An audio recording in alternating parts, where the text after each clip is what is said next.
এই এলাকা থেকে 2টা 3টা 4টা 5টা নিছি 7টা মোট 7টা আগে আপনার কয়টা আমার 4টা শিকার করছে খামার রাখেইছে। আচ্ছা এটা ফয়সালের জন্য যার যার গরু পাওয়ার এটা তা করে চেষ্টা করে যে গরুটা আমার ক্ষতিগুণটা কিভাবে পাইতে পারি যে আমরা আমাদের গরুগুলো রাখে আইছে বিক্রি করে পয়সা নিয়ে আইছে তাহলে আমাদের গরুগুলো কিভাবে আমরা এটা থানা দিলে তো চালান হয়ে যাবে তো আমার ক্ষতিগুণটা কিভাবে লোক গার্ডিয়ান আসলে মানে গার্ডিয়ানের জন্য গেছিলে এখানে বৈশাখ গার্ডিয়ান সরকার শুক্র এখানে জনগণের মানে বিচার এটা যা হয় তার থানা দেওয়া হলে থানা দিব, জনগণের ক্ষতিপূরণ পাইতে হলে জনগণ ক্ষতিপূরণ পাওয়াই দিব। এটা এলাকার যারা আছে নেতৃবৃন্দ তারা এটা সেই দিনে করে তার বাড়িতে গেছে তার বাড়ি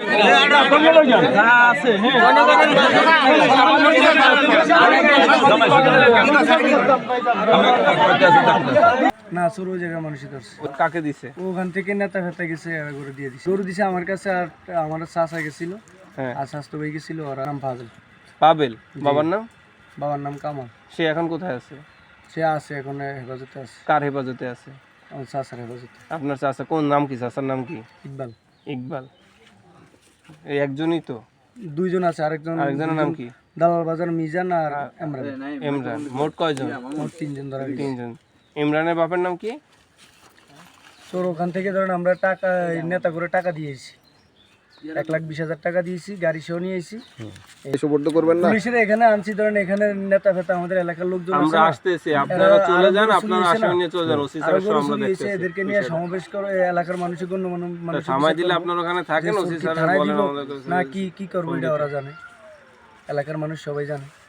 মানে তারা সমাধানটা দিবে প্রশাসন সহ। জি এই যে দালাল বাজার বসে দালাল বাজার বসে কি করবে? এলাকার যারা মানে এলাকার নেতৃবৃন্দ যারা আছে তারা সমাধান করবে। এটা এখানে কামাল ভাইও বলছে। আমার ভাই কামালের 4টা গরু নিয়ে গেছে, এই শালার তো সব স্বীকারোক্তি আছে। এখন এই গরু যদি আমরা সেই যে স্থানীয় পর্যায়ে সমাধান করে যাদের গরু হারানো গেছে তাদের ক্ষতিগ্রস্ত দেওয়ার পরে এলাকা আমরা সৈদের মাধ্যমে যার গার্ডিয়ানদের কাছে পৌঁছায় দেওয়ার জন্য। হ্যাঁ, এখন আমরা যদি আইনের মাধ্যমে যাই আমরা কি ক্ষতিগ্রস্ত পাবো? সেটা আপনাদের কাছে আমরা অবস্থান করলাম যে আমাদের ক্ষতিগ্রস্ত যাদের গরু গেছে তারা যেন ক্ষতিগ্রস্ত ফিরে পায়। আমরা এদের মালামাল জব্দ করলাম। কেন জব্দ করলাম? চোরের মাল জব্দ করলাম। ভাই কি আমার কথা কি বুঝতে পারছেন? চোরের মাল আমরা বাড়ির যে গরু আছে সে গরু আমরা জব্দ করছি। এখন জব্দ করছি এই জন্য যে মালামাল যাদের ক্ষতিগ্রস্ত যেন ফিরে পায়। ভাই কি আমার কথাটা বুঝতে পারছেন? এখন এইটা হলো আপনাদের কাছে আমাদের জোর অনুরোধ যে মালটা যেন এরা ফেরত পায়। পুলিশ নিয়ে গেলে আসলে আপনাদের কি?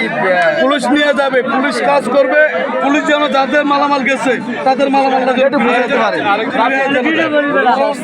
চোরের মালামাল, চোরের যে গরু আছে আমরা গরুগুলি জব্দ করছি 2 চোরের, 1 চোর এখন আমরা ধরতে পারিনি।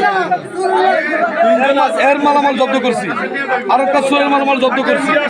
এর বাড়িতে যে কোনো মালামাল পাইনি। এখন আরেকটা লোকের মালামাল আছে সেটা কিন্তু আমরা এবার মুখ করিনি।